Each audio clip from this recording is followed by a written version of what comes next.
Friends, இன்றைக்கி நம்ம பார்க்குறது பின்பக்கம் முதுகு மசிலுக்கு லாட் மசிலை பரிதாக்கக்கூடிய ஒரு 2 சூப்பர் பயிற்சி, ஈஸியான பயிற்சி. அது என்ன அப்படிங்கிறத பார்த்துடலாம் வாங்க. நல்லா செய்யலாம். ஃப்ரெண்ட்ஸ், நம்ம பார்க்க போகிற 2 பயிற்சி.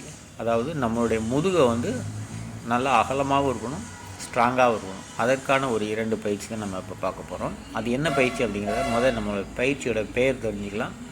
முதல் பயிற்சி புல்லப்ஸு, 2வது பயிற்சி தம்பிள் டெட்லிஃப்ட். சரிங்களா? இந்த 2 பயிற்சி தான். இந்த புல்லப்ஸும் டெட்லிஃப்ட் 2 பயிற்சி தான் நம்ம இன்றைக்கி பார்க்க போகிறோம். அதுவும் செய்ய போகிறோம். தம்பிள் டெட்லிஃப்ட், அதாவது உங்களுக்கு தேவையான ஓரளவுக்கு ஹெவியான தம்பிளை எடுத்துக்கோங்க.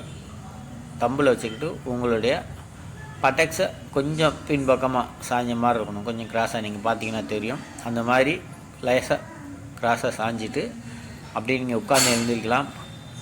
எப்படி எந்திரிச்சாலும் உங்களுடைய முதுகு ஸ்ட்ரைட் நேர்கோட்டில் இருக்க மாதிரி இருக்கணும்.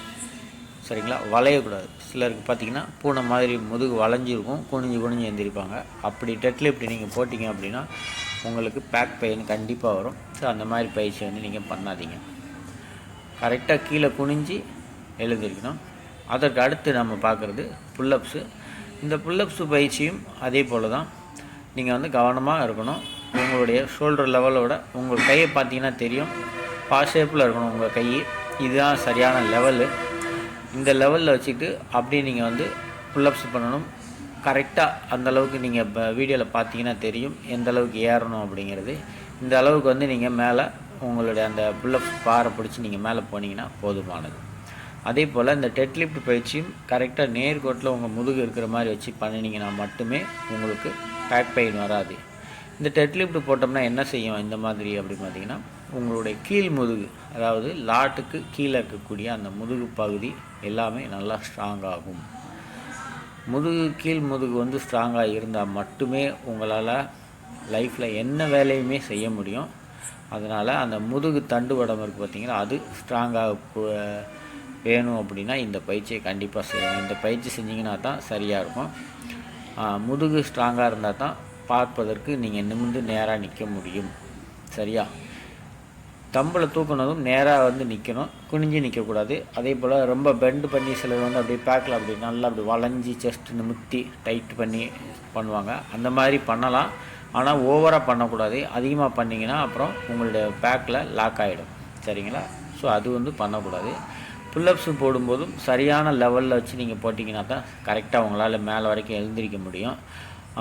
ஒவ்வொரு அளவுக்கு மீறி நான் மேலே போகிறேன் அப்படின்னு சொல்லி நீங்கள் மேலே போனீங்கனாலும் அது வேஸ்ட்டு, தேவையில்லாத ஒரு பயிற்சி தான்.